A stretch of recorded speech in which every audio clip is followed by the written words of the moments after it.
بہت شکریہ تبسم جی. بس میں سمجھ رہا تھا کہ جب آپ نے اتنی تفصیل سے بات کی تو میں بڑی دیر تک سمجھا کہ آپ تنویر پھول صاحب کے بارے میں بتا رہی ہیں. بعد میں پتہ چلا کہ نہیں، یہ میرے بارے میں ہے. تو اس میں سوائے ایک بات کے کہ جب آپ نے کہا کہ وہ اپنی ذات میں انجمن ہے تو مجھے لگا کہ یہ آپ سچ کہہ رہی ہیں، کیونکہ جب آپ یہ کہہ رہی تھی کہ اپنی ذات میں انجمن ہے تو میرے ذہن میں پاکستان کی فلم سٹار انجمن گھوم رہی تھی. تو وہ بس میں بھی ایسے ہی لگتا ہوں. تو میں نے کہا اگر آپ کا اشارہ ادھر ہے تو بالکل درست کہہ رہی ہیں، میں ایسے ہی ہوں. بہت شکریہ، بہت محبت. اس کے علاوہ اور یہ پھول صاحب جو ہے، بلکہ یہ بھی میں بتا دوں دوستوں کو، میرا خیال ہے کہ یہاں اس منچ پر موجود بلکہ جتنے بھی ہمارے مشاعرے ہو رہے ہیں مسلسل آن لائن ہو رہے ہیں گلوبل رائٹرز اٹلی کی تعاون سے اور انجمنوں کے تعاون سے، ان سب میں شرکت کرنے والے جتنے بھی احباب ہیں، میرا خیال ہے میں اور تنویر پھول صاحب سب سے پرانے ہیں. پرانے کے ساتھ ایک اور لفظ آتا ہے وہ میں نہیں کہہ رہا ہوں. اس کی وجہ یہ ہے کہ ہماری دوستی واٹس ایپ، فیس بک اور یہ اور جس طرح سوشل میڈیا، ٹویٹر، انسٹاگرام، ان سب سے بہت پہلے کی ہے. آن لائن ہے مگر پہلے کی ہے. اور ہم اس وقت بالکل گزر گئے خیال جو ڈاکٹر فیصل حنیف. یہ فخر حاصل ہے کہ گلوبل رائٹر ایسوسی ایشن اٹلی کا سب سے پہلا پروگرام میں نے ہی کیا تھا. واہ زبردست ہو گیا. لیکن میں یہ کہہ رہا ہوں کہ یہ سب بہت بات کی بات ہے، یہ بہت بات کی باتیں ہیں. تو جب ہماری دوستی شروع ہوئی تھی پھول صاحب سے تو اس وقت صرف ہم تازہ فیمیل کے چکر سے نکل کر ای میل کے چکر میں پڑے تھے. اس زمانے کی بات ہے. وہ بھی تھے مقصود الہی شیخ صاحب. جی آپ لوگوں سے رہے گا اور ہم اس مقام تک بھی آئیں گے جب آپ کی دوستی شروع ہوئی. ابھی تو ہم آپ کو اپنی ابتدائی میں بتا رہا ہوں کہ یہ جو دوست ہے تو ان کے سامنے تو ہمارا سب کچھ بالکل کھلی کتاب کی طرح ہے. ان کو پڑھ کر اور ایک اور ہمارے شاہ جی تھے محسن جی، اللہ مغفرت کرے، ان کے ساتھ ہاں بالکل محسن نقوی صاحب جی، شاہ جی کہتا تھا.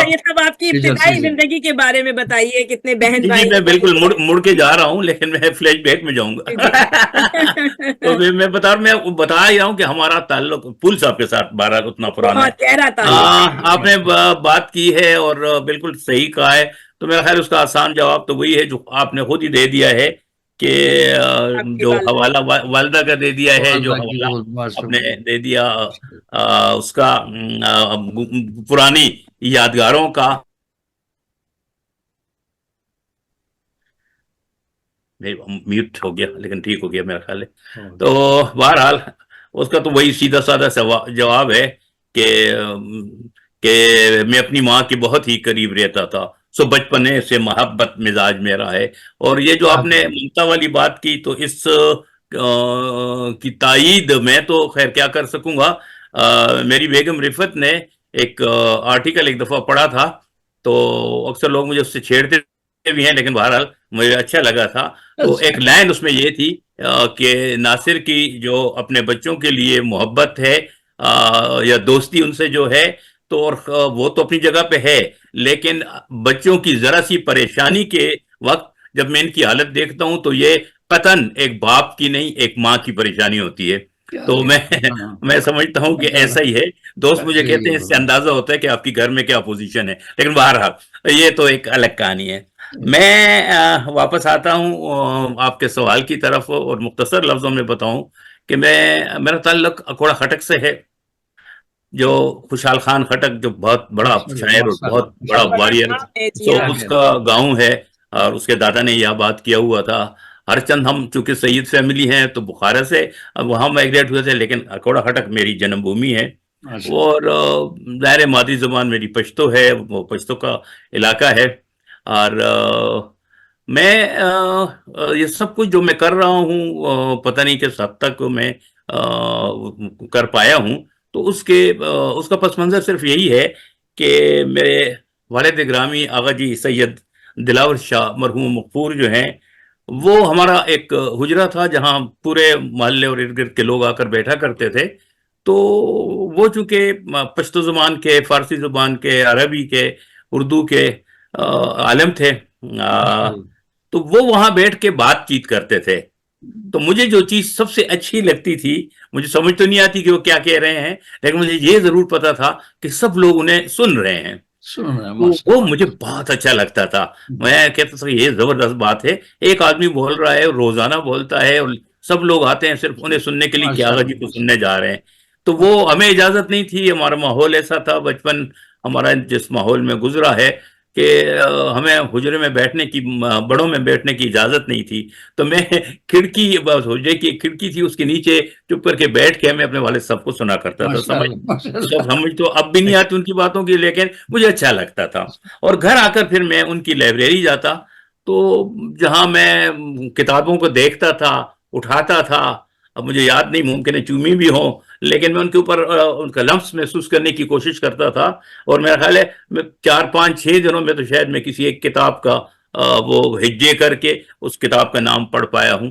مثلا جیسے غبار خاطر میں نے اسی زمانے میں دیکھ لی تھی. تو پھر مجھے تو خیر اب سمجھ تو اب بھی اس کی نہیں آتی، لیکن اس وقت صرف میں یہ کر سکا 2-4 دنوں میں کہ ان کو ہجے جوڑ کر اور میں اس سے غبار خاطر بنا سکا، اور میں خوش تھا کہ واو میں نے یہ کتاب کا نام پڑھ لیا ہے. یہ بتائیے ناصر علی سید صاحب، یہ پشتو زبان سے اردو تک کا یہ سفر، یعنی آپ کے گھر میں تو یقیناً پشتو زبان بولی جاتی ہوگی، یہ اردو کی خوشبو نے کیسے آپ کو اپنے حصار میں؟ ہاں، یہ بھی بالکل بڑا اچھا آپ نے توجہ دلائی. ایسا ہے کہ جو ہمارا اسکول تھا، ہائی اسکول اکوڑا خٹک، وہاں تک تو میرے خواب و خیال میں بھی یہ نہیں تھا کہ کبھی اردو کی طرف اس طرح آنا ہوگا. تو اس وقت تو کتابیں بھی ہم پڑھتے تھے، لیکن والد صاحب کی اس لائبریری کی وجہ سے پھر مجھے تھوڑا سا جب شوق ہوا، تو میرا خیال ہے اپنے اسکول کا سب سے برا طالب علم تھا اپنے اس اسکول ٹیچر کی نظر میں جو کہ لائبریرین تھا، کیونکہ وہ دھوپ پہ بیٹھا ہوتا تھا اور میں اسے کہتا تھا مجھے کتاب چاہیے، تو اسے وہاں سے اٹھ کے اندر جانا پڑتا تھا. اور اسے پتا کہتے پورا کا پورا اسکول بھرا ہوا ہے، کسی کو کوئی تکلیف نہیں ہے، اور تمہیں کیا تکلیف ہے، اور کتاب لے جاتے ہو 4 دن بعد پھر کہتے اور دو اور دو. تو وہ اس زمانے میں نے شروع تو کر دیا تھا کچھ نہ کچھ پڑھنے کی حد تک، ظاہر ہے کیونکہ والد صاحب پڑھتے تھے تو فارسی سمجھ بھی نہیں آتی تھی. پھر میں جب 9th کلاس میں پہنچا تو پھر والد صاحب نے، چونکہ سائنس مسئلہ تھا سارا، تو اچھا اس پاکھنڈ سے تو جان چھوٹی، لیکن پھر ایک ہماری بہت بڑی وہاں مسجد تھی، جامع مسجد، اس میں مولوی محمد امین صاحب کے پاس انہوں نے مجھے فارسی تعلیم کے لیے بھیجا. اور وہ میں نے ابتدائی جتنی بھی کتابیں ہیں سو ان کی وجہ سے وہ فارسی تو پڑھ لی تھی. اردو میں ایسا تھا کہ میرے ایک ٹیچر تھے، سائنس ٹیچر تھے، محمد ارشاد ان کا نام ہے، اور بہت عرصہ ہوا ملاقات نہیں ہوئی، اللہ کرے حیات ہوں اور خیریت سے ہوں. انہوں نے پتہ نہیں کیا تیرے من میں سمجھ، میں ڈیبیٹ ضرور کرتا تھا. میں نے اپنا پہلا جو تقریری مقابلہ ہے وہ گورنمنٹ کالج ایبٹ آباد میں، جو میری زندگی کا پہلا سفر بھی تھا، وہاں جا کر اس وقت تیسری پوزیشن حاصل کی تھی اس میں، اس ڈیبیٹ میں، جبکہ میں کلاس 5th کا اسٹوڈنٹ تھا. اور مجھے اب بھی اس کا اپنا ٹاپک بھی یاد ہے، کار بد تو خود کرے لعنت کرے شیطان پر. اس کے اشعار بھی یاد ہے، مانی اس وقت بھی نہیں آتے تھے، خیر اب بھی نہیں آتے، لیکن وہ مجھے شعر سارے یاد تھے. تو وہ اقبال کے جتنے شعر یا فارسی کے جتنے شعر تھے وہ سب اس اساتذہ نے کسی نے تقریر لکھ دی تھی، اور میں اسے طوطے کی طرح رٹ کر چلا گیا تھا. تو وہ میرے بڑے بھائی بھی چونکہ ڈیبیٹر رہ چکے تھے اور اسکول کے لیے بہت انعامات وہ جیت چکے تھے، تو انہوں نے کچھ تھوڑی بہت میری تربیت کی. تو اس وجہ سے کچھ تھوڑا بہت تو میرا سلسلہ اردو کے ساتھ تو جڑ گیا تھا، لیکن ایسا سچ نہیں تھا. لیکن اس محمد ارشاد نے مجھے پتہ نہیں کیوں کہا، آج بھی میں حیران و پریشان ہوں. اس نے مجھے کیوں کہا، کہتے ہیں یار تم اردو میں کچھ لکھو. میں نے کہا مجھے تو لکھ تو میں نہیں سکتا، پشتو میں تو چلیے پھر میں الٹا سیدھا شاید کچھ لکھ لوں. میں نے کہا نہیں، آپ لکھ سکتے ہیں، آپ لکھیں، کچھ لکھ لیں. تو میں ساتھ ساتھ چونکہ دارالعلوم حقانیہ کوڑا خٹک بھی جاتا تھا، تو وہاں بھی وہ علم حاصل کر رہا تھا. مولانا شیخ الحدیث مولانا عبدالحق علیہ الرحمت وہ میرے ٹیچر تھے، مولانا نسیم الحق صاحب میرے ٹیچر تھے، مولانا یوسف علی وغیرہ. تو وہ سلسلہ تو تھا. تو مجھے یاد ہے میں نے کچھ مذہبی نوعیت کا کوئی ایک مضمون جو ہے وہ میں نے لکھ کر ان کو 1-2 صفحے دے دیے تھے. تو انہوں نے کہا چلو میں گھر لے جا کر پڑھوں گا، اور میں پھر بھول بھی گیا. تو پھر ان سے بھی کبھی بات نہیں ہوئی. تو کچھ مہینہ بھر گزرا ہوگا کہ ایک دفعہ وہ آئے، جب وہ پشاور سے آتے جاتے تھے، وہ تھے پشاوری. تو وہ آیا تو ان کے ہاتھ میں ایک رسالہ تھا، انہوں نے مجھے کہا آپ کے لیے ایک رسالہ لایا ہوں. وہ صدائے خیبر نام کا رسالہ تھا جو پشاور سے شائع ہوتا تھا شمشاد صدیقی کی ادارت میں. وہ انہوں نے مجھے یہ آپ کے لیے گفٹ ہے. میں نے کہا جی تھینک یو ویری مچ. کتابیں تو میں ویسے بھی پڑھتا تھا تو میں خوش ہوا, لیکن مجھے اس کو بہت حیرانی ہوئی جب میرا وہ مضمون اس میں شائع ہوا تھا. ہاں میں بڑا حیران. پھر اس نے مجھے ایک تحریک دی, پھر میں نے کچھ اور لکھے. پھر میں ناصر علی سید صاحب آپ کی کیا عمر ہوگی جو آپ نے پہلا؟ یہ میں 9th کلاس میں تھا, 13-14 اور کیا. لیکن پھر پھول صاحب ایک دلچسپ واقعہ اس دوران ہوتا ہے کہ میں نے پھر میٹرک کے بعد میں گورنمنٹ کالج نوشیرہ میں نے داخلہ لے لیا. تو ان دنوں میں نے ایک کالم نما سا لکھا تھا, اسی صدائے خیبر میں شائع ہوا تھا, اور میں فرسٹ ایئر کا اسٹوڈنٹ تھا. یہ ذہن میں رہے کہ اب میں مطلب ابھی گیا تھا, مہینہ ایک ہوا ہوگا, میں گیا تھا اور شام کے وقت ہم ذرا گاؤں سے ہٹ کے ایک ذرا سی دور جگہ تھی, وہاں کرکٹ کھیلتے تھے. تو میں بھی ذرا کرکٹ وغیرہ میں بھی دلچسپی تھی مجھے, تو میں کرکٹ کھیلنے گیا تھا. تو واپس جب ہم آ رہے تھے تو سامنے سے میرے بھائی اللہ مغفرت کرنے کی پشتو زبان کے بہت بڑے شاعر سید اعجاز بخاری, وہ آ رہے تھے سامنے سے. تو میں نے کہا اچھا شاید یہ کچھ کام ہوگا جو مجھے یہاں لینے آئے ہوں گے. لیکن جب وہ میرے قریب آئے تو میرے ہاتھ میں وکٹ تھی. وہ وکٹ انہوں نے مجھے کہا مجھے دے دیں. میں نے کہا لے لیں. تو مجھے کہنے لگا کہ تم بڑے خدائی فوجدار ہو. میں دائیں بائیں دیکھ رہا ہوں کہ یہ کیا کہہ رہے ہیں. اور اس کے بعد مجھے وہ وکٹ ابھی تک میری کمر پہ شاید اس کے نشان ہوں. تو انہوں نے مجھے مارا اور مار کے مجھے گھر لے آئے, سب بچوں کے سامنے, میرے اسٹوڈنٹ کے سامنے. مجھے انہوں نے کہا کہ میں نے کہا ہوا کیا ہے, پتہ تو چلے میں نے کیا ہے, ایسی کیا کون سی خدائی فوجداری مجھ سے سرزد ہو گئی.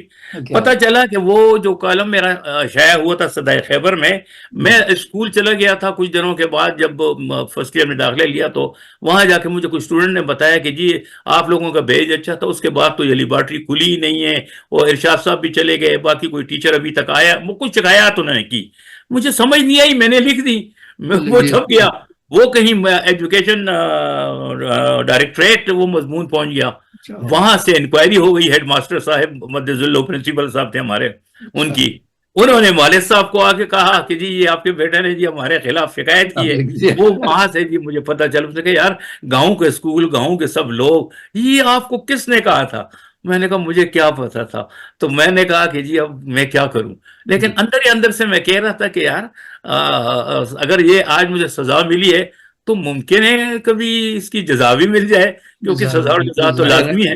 تو پھر میں نے تہیہ کیا کہ لکھنا چھوڑنا نہیں ہے, کسی کو بتاؤں گا تو نہیں, مگر چھوڑا نہیں. تو سو بس میں اردو کی طرف بھی راغب ہو گیا. ڈیبیٹ پھر میں نے وہاں بھی بہت کیے, اور ایک سلسلہ بن گیا تھا. کچھ دوستی ہو گئی ہماری, کچھ وہاں تھی ایک دو اسٹوڈنٹ تھی فرسٹ ایئر ہی کی, تو ان کے ساتھ میں ڈیبیٹ کے لیے جاتا تھا. وہ اردو اسپیکنگ تھی. تو یہ بعد میں جو اب جہاں رموین یہ خبریں وغیرہ بھی انگریزی کی پڑھتی رہی. یہ سب ہماری کوئی ایجوکیشن ایک لوتا کالج تھا پورے صوبے کا, گورنمنٹ کالج نوشیرہ, جہاں کوئی ایجوکیشن تھی, کیونکہ وہاں لڑکیوں کے اسکول کالج نہیں تھا. تو بس وہ اردو ہوتے ہوتے پھر پشتو پیچھے چلی گئی اور اردو آگے آ گئی. جیسے ناصر علی سید صاحب آپ ایک جگہ کہتے ہیں کہ گھڑی بھر مل کے مجھ سے درد بانٹے, کوئی قسمت کا مارا ڈھونڈتا ہوں, برق ڈائری میں رہ گئے ہیں, جوانی کو دوبارہ ڈھونڈتا ہوں. چلیے اب آپ کے جوانی کے برق کی جانب بڑھتے ہیں اور اگلا صفحہ کھولتے ہیں جو آپ کی یقیناً ہوگا. بتائیے کہ ہمیں آپ کو جستجو شوق نے آپ کو کون کون سے دست کی خاک چھنوا دی, اور آپ کے ذہن میں آپ کی نے کون کون سی ایسی تخلیقات جو منظر عام پر لائے, آپ کے ادبی اور فنی سفر کے بارے میں ہمارے اپنے سامعین کو بہت شکریہ. بس ایسا تھا کہ کالج کے بعد کا زمانہ تھوڑا سا اسٹرگل کا زمانہ یقیناً رہا. میں پشاور آ گیا تھا, یہاں ایجوکیشن ڈائریکٹریٹ میں پبلیکیشن اسسٹنٹ کے طور پر میری جاب لگ گئی تھی. اب میں یہ سمجھتا ہوں کہ وہ جو اس نے کہا ہے, پاولو کوئلو نے الکیمسٹ میں کہا ہے کہ جب آپ ایک دفعہ کوئی تہیہ کر لیتے ہیں تو کائنات کی ہر چیز آپ کی مدد پر آمادہ ہو جاتی ہے. تو جیسے مجھے گھر کا ماحول ملا, تو اب جب جو میری جاب تھی, جو میرا خیال ہے کہ سیدھا سا مجھے اس ایجوکیشن ڈائریکٹریٹ میں مجھے شاید کچھ فائلوں میں سر کھپانا تھا, لیکن اتفاق سے مجھے جو جاب ملی, جو اس پورٹ فولیو ملا, وہ پبلیکیشن اسسٹنٹ کا تھا. تو یہ ایک ایسی جگہ تھی کہ جہاں میں تھا اور میرے ساتھ میرے جو امیڈیٹ باس تھے ڈپٹی ڈائریکٹر سائنس کے, ان کے ذمہ تھا وہ پبلیکیشن کا سارا کھاتا. تو یہ ایک کمرہ تھا, اور پورے ڈائریکٹریٹ میں ایک ایک کمرے میں 6 7 7 8 8 لوگ بیٹھے ہوئے تھے, ٹیبلیں جیسے ہوتا ہے ماحول ہوتا ہے, سب کلرک جونیئر سینئر سب بیٹھتے ہیں. مجھے خوش قسمتی سے وہ کمرہ پبلیکیشن اسسٹنٹ کا ملا جہاں ٹیبل تو صرف ایک ہی تھی جہاں میں بیٹھتا تھا, مگر وہاں جگہ بہت کم تھی, حالانکہ بہت بڑا کمرہ تھا. اس کی وجہ یہ تھی کہ وہاں انگنت پتہ نہیں 20 شاید 22 وہاں وہ الماریاں پڑی ہوئی تھیں, اور وہ الماریاں کتابوں سے بھری ہوئی تھی. اور یہ میں بڑا حیران تھا کہ یہ مجھے کہاں سے اٹھا کے کہاں میں آ گیا. اور وہ کتابوں کو مسئلہ کیا تھا؟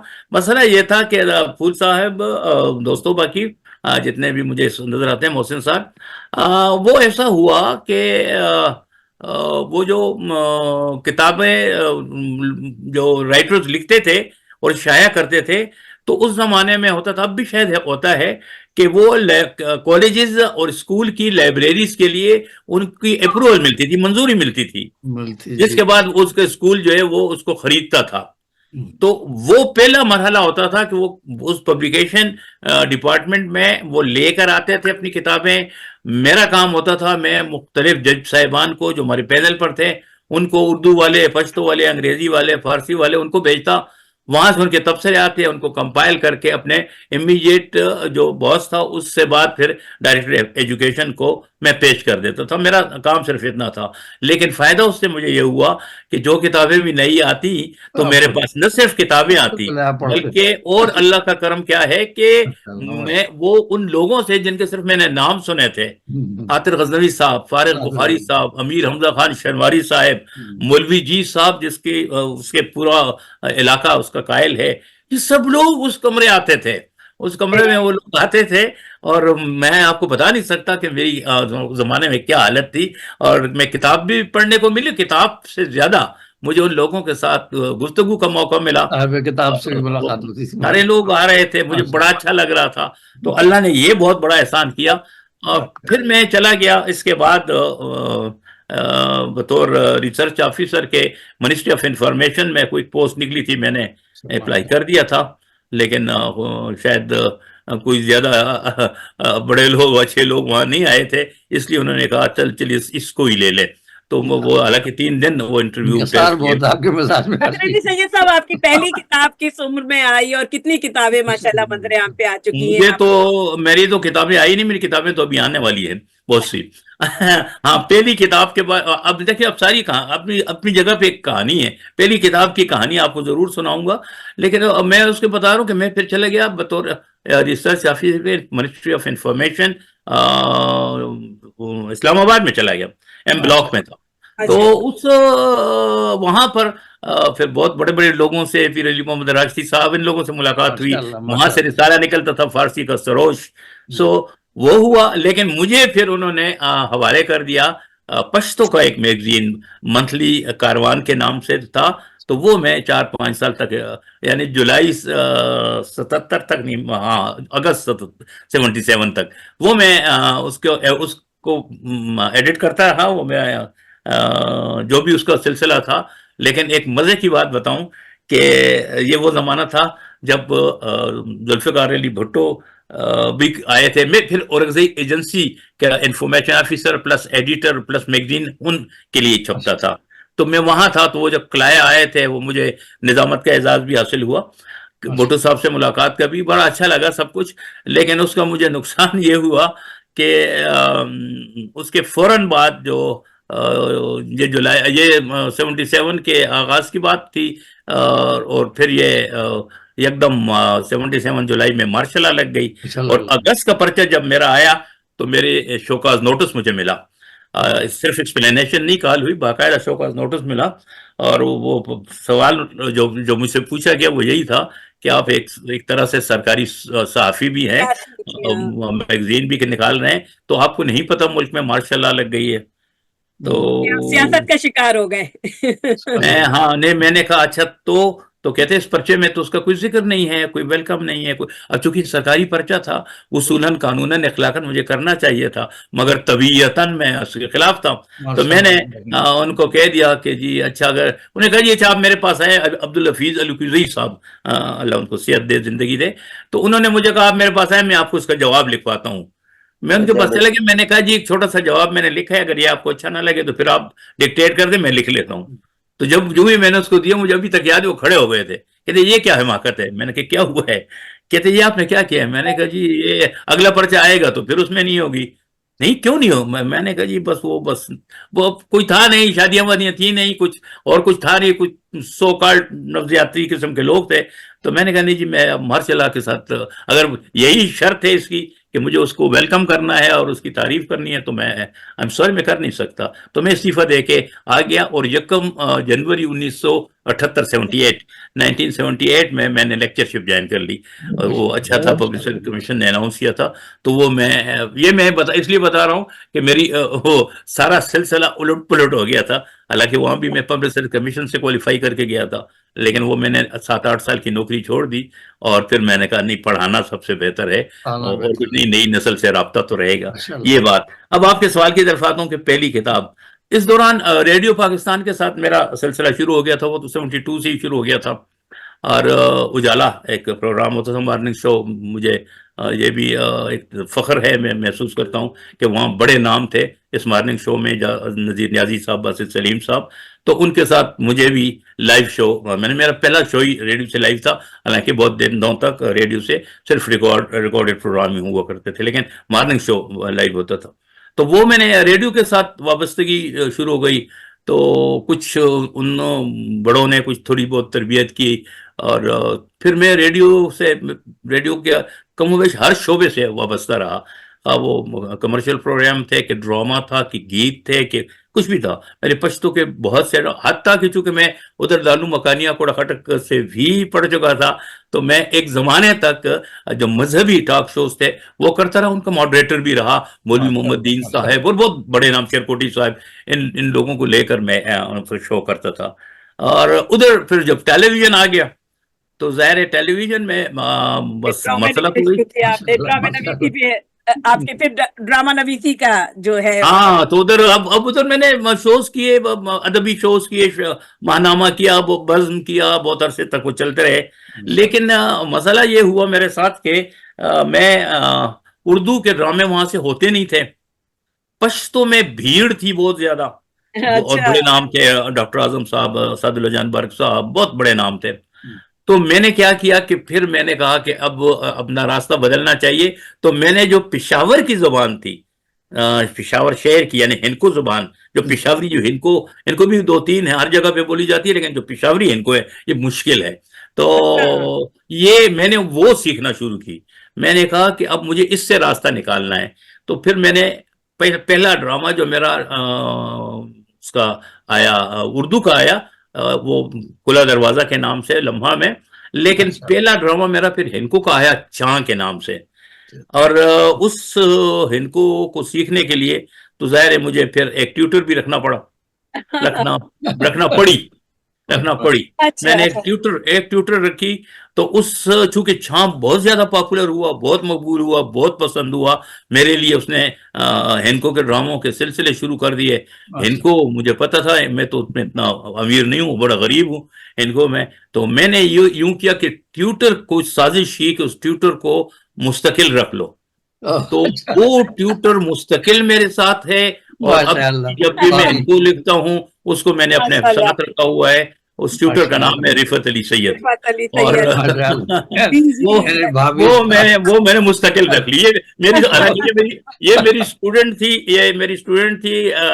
نیشنل کالج میں, اور لیکن پھر میری مجبوری تھی, مجھے تو ان کو سیکھنا تھی. تو مجھے یاد ہے کہ شوکت واسی صاحب مرحوم نے جو میرا سہرا شادی کا لکھا تھا, اس کا ایک شعر ضرور سناتا ہوں. کیجیے. وہ کہتے ہیں کہ وہ بہت خوبصورت شعر ہے, کبھی میں شیئر کر دوں گا کسی پروگرام میں. تو اس میں ایک شعر صرف شیئر کرتا ہوں. وہ کہتا ہے, نو بنو ایک سبق انس کا پڑھنا ہوگا, نو بنو ایک سبق انس کا پڑھنا ہوگا, اور بن جائے گا شاگرد پڑھانے والا. اور کیونکہ یہ سب میرے دوست میرے سب کچھ سے واقف ہیں. بہت عمدہ بہت عمدہ. چلیے اللہ تعالیٰ آپ کو ایسی رفت نصیب رہے اور جب تک آپ میں اس لیے تو لوگوں کو کہتا ہوں کہ جھکنے والوں نے کہتے ہیں رفت ہے پائی, میں نے کہا میں جھکا نہیں, رفت پا لی ہے. تو یہ ہوا. تو پہلی کتاب کے بارے میں وہ سوال پھر اب جگہ پہ موجود ہے. تو میں تو مبتلا رہا, ریڈیو, اخبار, ٹیلی ویژن, تقریبات, صبح دوپہر شام, اسلام آباد, پنڈی آرٹس کونسل, پشاور, پھر کمپیننگ اسٹیج پہ کر رہا ہوں. تو سو میرے پاس ٹک کر بیٹھنے کا تو ٹائم تھا نہیں جو کتاب کے لیے ضروری ہے. تو چیزیں میری, بلکہ میری جو شعری مجموع بھی پہلا آیا تو حسام حور اور جواد میرے اسٹوڈنٹ ہیں, انہوں نے کونے خردوں سے یہاں سے وہاں سے اٹھائی چیزیں اور اکٹھی کی اور چھاپی. لیکن جس وقت میرا ایک سیریل بہت پاپولر ہوا وہ ہندکو زبان کا تھا اور اس کا نام تھا زندگی. وہ جو بہت زیادہ اس کا انتظار کیا جاتا تھا, بہت زیادہ پاپولر ہو گیا تھا. تو ایک ادارہ ہے, اس کا نام ہے گندھارا ہندکو ادبی بورڈ. تو ان لوگوں نے کیا کیا کہ ان سے مجھ سے وہ مسودہ جو میں لکھتا تھا وہ ایپیسوڈ وائز وہ مجھ سے لیتے رہے, اور جب مکمل ہو گیا تو انہوں نے اس کو کتابی صورت میں شائع کیا.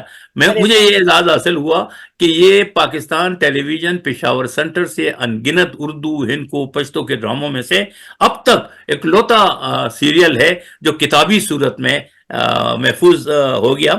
اور اعزاز ہے آپ کے لیے, ماشاءاللہ سے بہت بڑا ہے. بہت شکریہ. اور مزید لیکن یہی اعزاز کی بات آپ نے تبسم جی کی, تو ہوا یہ کہ جب اس کی رونمائی کی تقریب تھی, زیبی جی خوش آمدید, تو جب اس کی رونمائی کی تقریب تھی تو اس میں بھی مجھے بڑا ٹف ٹائم ملا, کیونکہ خانہ فرنگی ایران میں وہ تقریب ہوئی تھی اور رئیس السادات ڈائریکٹر جنرل تھے اور بہت ہی خوبصورت شخصیت تھی اس کی. تو اس نے بہت محنت کر کے اردو سیکھنا شروع کر دی. تو اس نے کہا یار آپ سب لوگ آتے ہیں, میں فارسی میں بات کرتا ہوں, مجھے اچھا نہیں لگتا, تو میں سیکھوں گا. تو اس نے سیکھی اور اس نے اپنا جو پہلا مضمون ہے وہ اس کتاب پر لکھا. جب اس کی رونمائی تھی تو اس نے کہا کہ جی میں فرسٹ ٹائم یہ کام کرنے جا رہا ہوں اور میرا ساتھ دیجئے گا, میری اردو جو ایسی ویسی جیسی بھی ہے. تو اس حد تک تو بات ٹھیک تھی, مگر اس میں اس ظالم نے ایک بہت مزے کی بات لکھ دی اور مجھے تو اب بہت اچھی لگتی ہے. تو اللہ ان کو صحت دے, زندگی دے. وہ تو واپس چلے گئے ایران, لیکن بہرحال انہوں نے لکھا کہ میرے لیے بڑی حیرانی کی بات یہ تھی, یہی لائن ہے جو ان کے مضمون میں شامل تھی, کہ میرے لیے بہت حیرانی کی بات یہ تھی کہ ایک ایسا شخص جس کا نام ناصر علی سید ہے, جس کی مادری زبان پشتو ہے اور جو اپنے اردو شعر اور اپنے اردو افسانے کی وجہ سے وہ پورے پاکستان میں اور باہر کی دنیا میں بھی پہچانا جاتا ہے. اس کی جو پہلی کتاب آتی ہے تو وہ ہندکو زبان میں آتی ہے, مادری زبان پشتو, وجہ شہرت اردو, لیکن پہلی کتاب انہوں نے ہندکو میں لکھی. کہتے ہیں اس بات پہ میں بڑا حیران ہوا.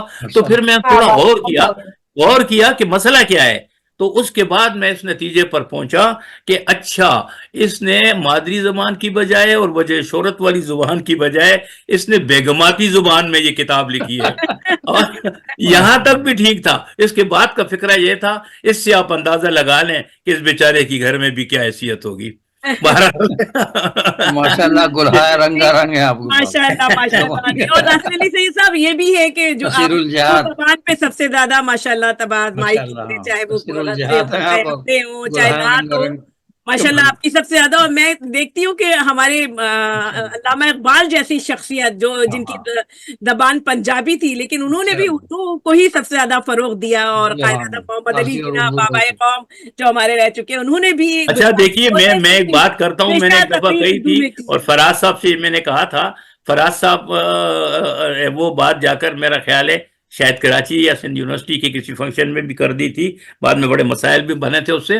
وہ میں نے اسے یہ کہا تھا, میں نے کہا جی مجھے سمجھ نہیں آتی کہ میں میر سے شروع ہو جاتا ہوں, فراز تک آ جاتا ہوں, تو مجھے کوئی ایسا شاعر جو مقبول بھی ہو اور بڑا بھی, اچھے شاعر تو بہت ہیں, انگنت ہیں, جو مقبول بھی ہو اور واقعتاً قداور اور معتبر اور مستند شاعر بھی ہو اور وہ اہل زبان ہو, تو مجھے تو آج تک کوئی بھی نظر نہیں آیا.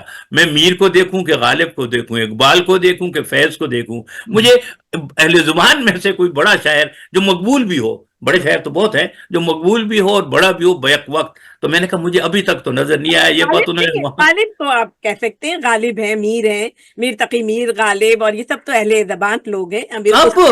کب فارسی زبان تھی غالب کی بھی, میر کی بھی. میر کی تو کتابیں بھی نکات الشعراء فارسی میں ہیں, یہ سب فارسی والے تھے. اردو ادب کے لیے تو میرا خیال ہے جب ہم لوگ ان کو دیکھتے ہیں تو اردو ادب کا, اور غالب نے تو خود کہا ہے وہ ترکی النسل تھے. ہاں لیکن اصل میں اردو تو شروع ہوئی وہاں سے نا, لشکری زبان ہے نا, فورٹ ولیم کالج سے شروع یہ وہ بہت بعد میں ان کا سلسلہ بعد میں زبان ہے. تو اس رمانہ سلسلے میں سارے لوگ جو تھے بعد میں تو سب اردو ہی کے جو ہے وہ یہ غلط سی ڈیبیٹ, اس پہ کبھی بات کریں گے. بہت سے لوگ کہتے ہیں جوش ملی آبادی, وہ پٹھان تھے رامپور کے.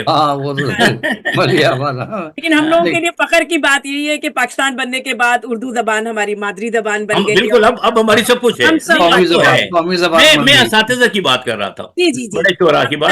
سید صاحب جیسے آپ لکھتے ہیں, لکھی نصیب میں تھی در بدر کی بے چینی, سو زندگی نہیں میں نے بسر کی بے چینی, میں آنسوؤں کو تبسم میں ڈھال لیتا ہوں, کھلے گی کس پہ میری چشمے تر کی بے چینی. تو یہ کسی بے چینیاں ہیں جو آپ کو چین نہیں لینے دیتی, یعنی وہ خوب سے خوب تر کی تلاش ہے آپ کو, یا وہ کون سے جزیرے جس کو اب تک آپ فتح نہیں کر پائے, کیونکہ یہ آپ کی ابھی نمائندہ غزل سے میں نے یہ شعر جو ہے وہ آپ کے ساتھ. شکریہ.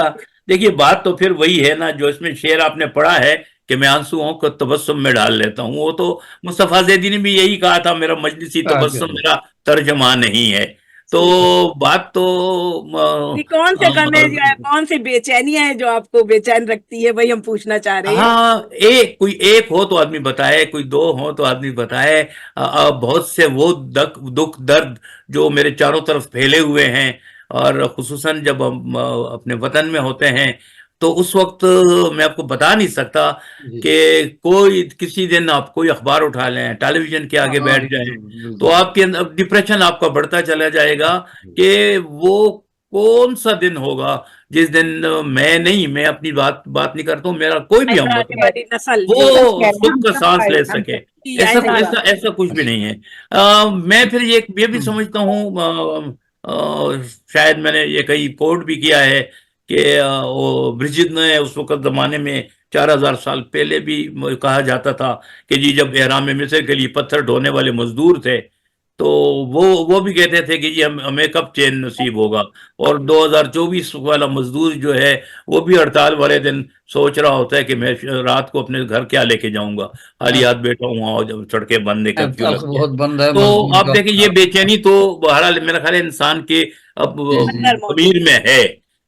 یہی وجہ ہے کہ کتنے ریفارمرز آئے, کتنے پیغمبر آئے, تو آپ دیکھیں وہ جو انسان کا جو ازلی ابدی دکھ ہے وہ اپنی جگہ پہ موجود ہے. اس کی کئی وجوہات ہیں, اس پہ ہم نہیں جاتے, مذہب نے بھی ہمیں بتایا کچھ راستے, لیکن ہے صحیح, یہ ماننا پڑے گا کہ یہ جو بے چینی ہے یہ ہماری ہمزاد ہے, یہ ہمارے ساتھ ہی رہتی ہے. جیسے میرا اس میں ایک شعر ہے کہ اگرچہ ایک ہی کمرہ ہے میرے حصے میں, تو دیکھیں مجھے اس کمرے کی فکر کرنی چاہیے, مگر ملی ہے مجھے سارے گھر کی بے چینی, لیکن مجھے اپنے کمرے کا خیال نہیں کرنا. اگر میں اپنے کمرے کی حد تک رہوں تو شاید میں مطمئن بھی ہو جاؤں, لیکن جب میں دیکھتا ہوں کہ میرے پڑوس میں کیا ہو رہا ہے, میرے دائیں طرف کیا ہو رہا ہے, تو پھر ظاہر ہے کہ میں کہاں سکھ کا سانس لے لوں, میں کیسے سکھی ہو جاؤں.